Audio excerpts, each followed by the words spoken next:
Oi, quinto ano. Espero que vocês estejam bem. Sim? Tô com muita saudade, mas a gente vai continuar mais um pouquinho aqui ainda pelas videoaulas, tá bom? Quero retomar a partir da onde a gente parou, tá? Na última videoaula. E a gente estava falando daquela obra da Tarsila do Amaral, Operários. Se vocês abrirem lá na página 266, vocês vão se lembrar. Tá? O que a artista coloca aí nesse quadro? Ela coloca uma indústria, que era o que estava no auge aqui no Brasil na época da industrialização, todo mundo vindo em busca de melhores condições de vida, e ela coloca vários rostinhos aí representando os povos que vieram para cá.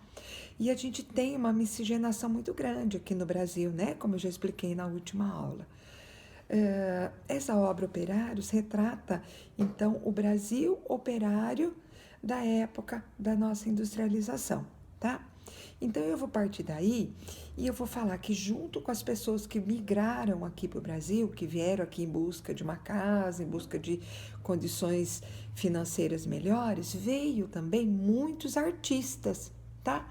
Só que esses artistas, quando eles chegaram aqui, eles não podiam ficar trabalhando como artista, porque na verdade a arte até hoje em dia ela é pouco valorizada. Então esses artistas, o que eles tinham que fazer? Eles tinham que trabalhar em outro setor e nas horas vagas eles trabalhavam como artista. Na verdade, eles não iam fazer uma faculdade, eu vou ser um artista, por isso eu quero fazer uma faculdade de belas artes, não era assim que acontecia. Eles eram autodidatas. E o que é ser um artista autodidática? São artistas que eles mesmos buscam aprender para poder fazer as suas obras. Então, eles eram autodidatas, tá? E eles eram, na verdade, durante o dia, comerciantes, operários, professores, lavradores, açougueiros, pintores de paredes. Eles eram tinham outras profissões além de artistas. E só nas horas vagas eles podiam trabalhar como pintor, ok? Nós vamos conhecer alguns desses artistas aqui nessa aula. E o primeiro que a apostila apresenta na página 268 é a pintora Tomi Otaka, tá? Só pelo nome, como eu estou dizendo, a gente percebe que ela é uma artista japonesa. Meu celular tá caindo aqui, tá? Ela é uma pintora japonesa. Vocês têm a foto dela ali em cima, na página 268, e logo abaixo dela vocês vão ver uma obra que ela fez. Essa Tomi Otaka, ela nasceu em 1913 no Japão e veio para o Brasil quando ela tinha 23 anos de idade, tá? Ela só começou a ser artista quando ela tinha 40 anos. E ela foi, na verdade, pintora, ela foi escultora e foi gravadora, tá? Ela realizou inúmeras obras públicas em São Paulo, ela veio morar aqui em São Paulo, embora ela realizou essas obras também em outros lugares. Tanto é que essa primeira obra que vocês estão vendo aí na página 268, ela foi realizada em Santos, na cidade turística de Santos, ok? Só olhando aí a obra dela, o que vocês imaginam que seja isso? O que vocês acham? Para mim parece um looping, um escorregador, alguma coisa assim. Mas ela chama a obra de O Monumento do Emissário Submarino. Quem que colocou esse nome aí para essa obra? Na verdade, a artista ela nunca dava nome para as obras dela. Foi um das pessoas que passavam por ali, dos admiradores da obra dela, que achou que essa obra aí podia chamar O Monumento do Emissário Submarino. E assim ela ficou conhecida, mas não que a artista tenha dado esse nome. Ela nunca dava nome para as obras dela. Tanto é que ela dizia assim, ó: nenhum trabalho meu tem nome. Prefiro que cada um busque a sua interpretação. Ela deixava para cada um olhar e dar o seu próprio nome. Ela achava que o nome não era muito importante, tá? Esse monumento que vocês estão vendo aí, ele na verdade é uma homenagem aos 100 anos de imigração japonesa no Brasil. E ela foi inaugurada aqui em Santos no ano de 2008, tá? Ela é uma escultura de aço, pintada com tinta automotiva vermelha, tem 15 metros de altura e 2 metros de largura. Ela pesa 60 toneladas, ela é muito pesada, tá? A artista encara a arte com naturalidade e simplicidade. Para ela, as obras têm que ser sempre simples, tá? Em suas obras abstratas, o que é uma obra abstrata? É aquela que não tem uma representação figurativa. Ela nunca fez, por exemplo, um homem, esculpiu um homem, colocou um homem aí de bronze, de aço, de lata, de nada.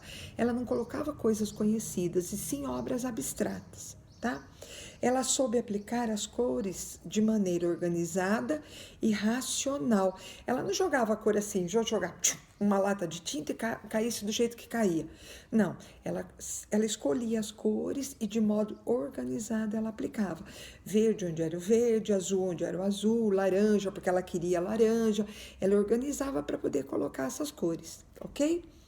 As linhas eram equilibradas e os traços suaves.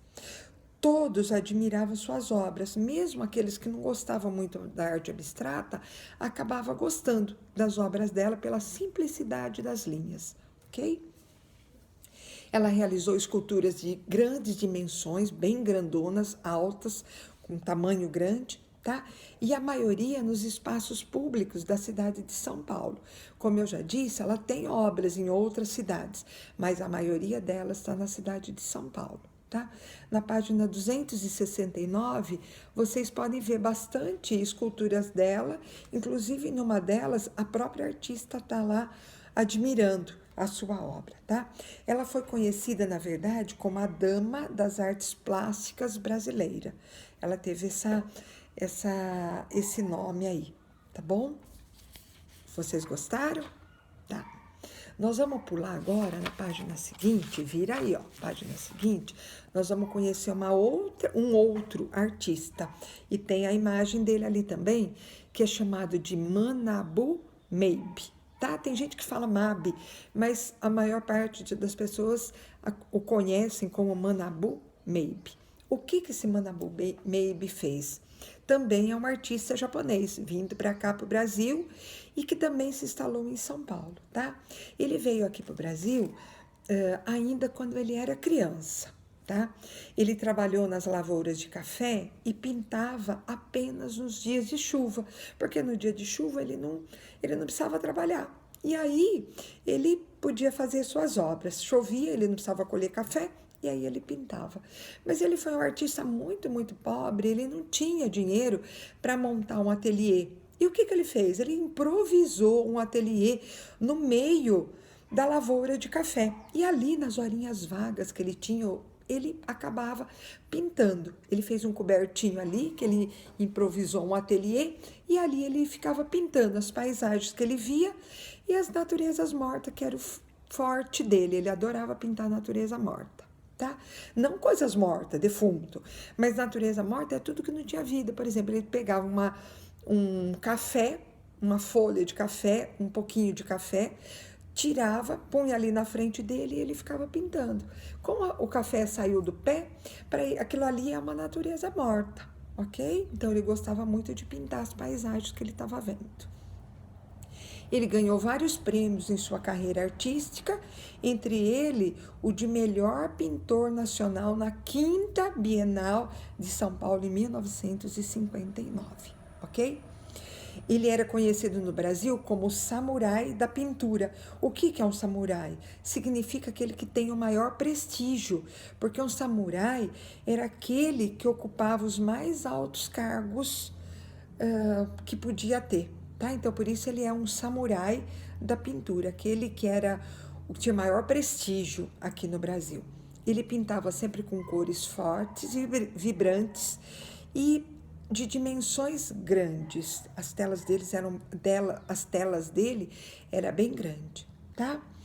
Registrou nas suas telas o calor das cores brasileiras e adaptou num estilo único denominado pintura gestual, que mistura caligrafia japonesa com manchas coloridas. A gente vê aí na página 270, ele na frente e no fundo, cores abstratas. E isso, na verdade, é muito parecido com a escrita japonesa, com a caligrafia japonesa. Então, ele tenta misturar manchas coloridas junto com o formato das letras do Japão, ok? Deu para entender? Dá uma olhada aí na página 270, as obras dele, tá? E a Priscila vai colocar pra gente mais um, o último, que é chamado Alfredo Volpi. Esse Alfredo Volpi é conhecido como o pintor das bandeirinhas. Ele veio para o Brasil logo quando ele nasceu, 1 aninho de idade ele já estava aqui no Brasil. E ele gostava muito das nossas festas juninas. E ele leva para as obras dele bandeirinhas. Em quase todas as obras que ele faz, ele coloca as bandeirinhas, aquele formato de bandeirinhas que vocês encontram na próxima página, na 273, as bandeirinhas nossas das festas juninas, aquela que a gente pendura num cordão e vai fazendo ela toda colorida. E ele coloca essas bandeirinhas nas obras dele, tá? Ele gostava muito de misturar tinta quando ele era criança, ele gostava de fazer as misturas e descobrir as cores que eles davam, e por isso ele coloca bastante cor nas obras dele. Ele é considerado um artista abstracionista, porque ele usa essas bandeirinhas que nada mais é do que formas geométricas, tá certo? Vamos partir agora para fazer os nossos trabalhos. E o primeiro trabalhinho que está na página 273 é exatamente um inspirado aí no Alfredo Volpi. E o que ele manda fazer? Ele fala assim: pega um barbante na sua casa, recorta a bandeirinha e cola a bandeirinha do tamanho que você quiser. Só que vai ter que ser pequenininha, porque o tamanho do nosso quadrado aí na página 273 é pequeno. E ele pede para você colar bandeirinhas aí do jeito que você quiser.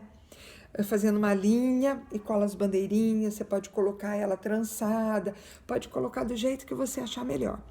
Mas aí você vai falar assim para mim: mas professora, eu não tenho papel colorido para fazer, como que eu faço? Eu não tenho papel de bandeirinha, como que eu vou fazer? Então pega uma folha de caderno normal, uma folha de papel sulfite e pinta bandeirinhas coloridas, tá? E depois, mesmo que você não tenha um barbante, uma linha, alguma coisa para fazer, você só cole bandeirinhas aí. Ou se você tiver uma linha, um barbante aí na sua casa, faça essas bandeirinhas pintando os papéis e improvisa aí uma colagem com bandeirinhas, tá? Só não esquece que as bandeirinhas têm que ser pequenininhas para caber bastante bandeirinha na página 273, ok? Deu para entender?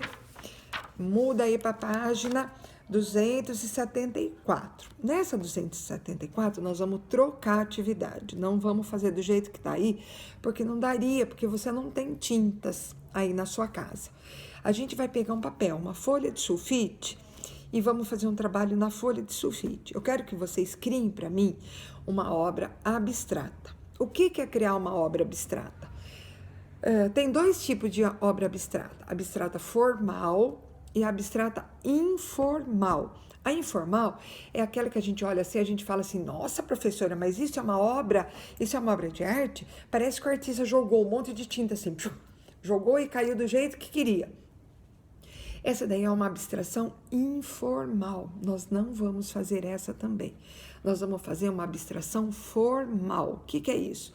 A gente vai pegar uma folha e vocês vão trabalhar formas geométricas: quadrado, retângulo, cilindro, esfera, losango, pentágono, hexágono, a forma que você quiser. Desenhe um monte de formas na folha aí e pinte do jeito que você quiser, inclusive o fundo. Eu quero trabalhar meu fundo preto, eu vou pintar tudo preto. E as minhas formas vão ser coloridas, quero colocar um monte de cor. Posso? Pode. Cada um vai criar a sua forma do jeito que quiser. A sua arte abstrata formal, ok? Se vocês ainda tiverem dúvida, abra aí no computador, coloque assim: a arte abstrata formal. Vocês vão ter um monte de obras aí que vocês podem se inspirar para fazer o trabalho seu, tá bom? É bem facinho, é gostoso fazer, muito tranquilo, tá? Depois, na página 275, tem uma perguntinha só para ativar a memória de vocês. E ele pergunta assim, ó, para completar, quem que é a artista que eu comentei agora na aula, que é conhecida como a Dama das Artes Plásticas Brasileira? Como chama aquela japonesa, a primeira que eu comentei, que recebeu esse título de Dama das Artes Plásticas Brasileira? Aí você assinala aí a alternativa certa, ok? E aí a gente acabou. E na próxima videoaula a gente vai falar sobre o que é litografia. Aguarde aí que logo logo a gente vai falar, tá bom? Fiquem com Deus, estou com muita saudade e voltem logo. Se Deus quiser, tudo isso vai acabar, tá? Desculpa aí o meu nervoso, porque eu já falei para vocês que eu fico nervosa quando eu faço videoaula. Fico gaguejando, mas logo logo eu vou acabar com tudo isso e a gente vai estar perto, aí eu fico mais tranquila, tá bom? Beijo, fiquem com Deus. Beijo pro papai e pra mamãe também, tá? Tchau.